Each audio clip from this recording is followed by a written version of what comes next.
not going the right way. And we don't want to involve in their development program, but we can advise. But with Nkosi, it was you were ticking all the check boxes. He fight out a fight. He's showing quality. He's changed. He's not the same fighter that you see in the last fight.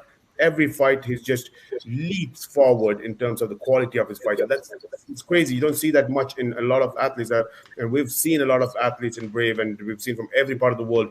To see that kind of development, it's something strange, and you don't know what it could be. The IQ, it could be the intelligence, but this kid is something very, very different, and I'm confident that he's not going to be the same fighter that we saw a few months back in Bahrain in Brave CF80.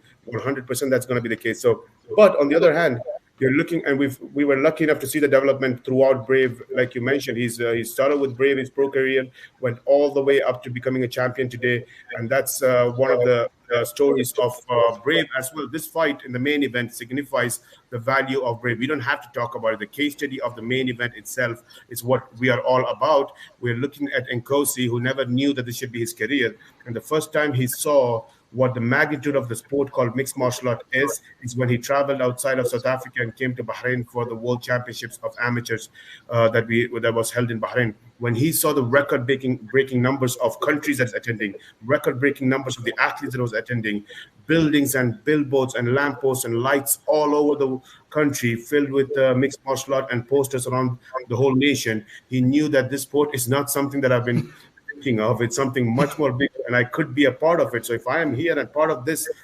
glamour that's going on, this fancy thing that's going on, and all the world is here, I think I should really take this seriously. And that was the day he decided that I'm going to be an MMA fighter. It started here in Bahrain, and he became a champion here in Bahrain a few months back, and that's the story of, and it didn't happen because of just competing in the World Championship. It happened because he competed in the biggest world championship, and that was the Brave International Combat Week. So if you look at Brave's history, it also shows what we've been contributing to the development of the sport at the amateur level, and these amateurs change their minds, and that's a true story of him becoming an MMA fighter. And we wouldn't have seen a top-class South African world champion today if we didn't host that world championship at that magnitude and have him here to make him change his mind or make up his mind that day. And all the way to the South African event that we took the Brave event to host in South Africa was when he realized that he met his coach and he knew that this is going to be my training program. I'm going to take this seriously, and I have a coach and a team now.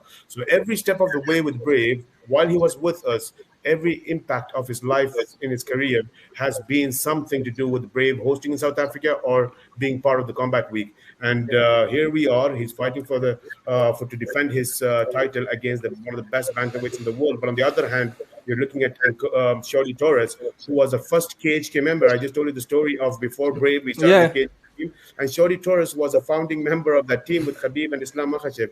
So you're talking about a guy who's been part of that system, and all the way seen every great glamour in his life when it comes to his career, and he never had a career problem ever. It was always, his problem was always personal problems, whether it's family, whether it is mental health, everything else around him other than career. Career was fantastic. It was all smooth ride for him, great things happening. And until he met Nkosi, that was the first career problem he's ever had. Never had another nemesis in his life. And now he realized that, hold on, I got to put all that past 5-6 years of personal problems to a hold and deal with my first career problem before everything goes away from me, because I thought it will not. And in a blink of an eye, in 1 year time, he, from, let's say, plus 600 favorite, he went down to a split decision victory where a lot of people thought he lost.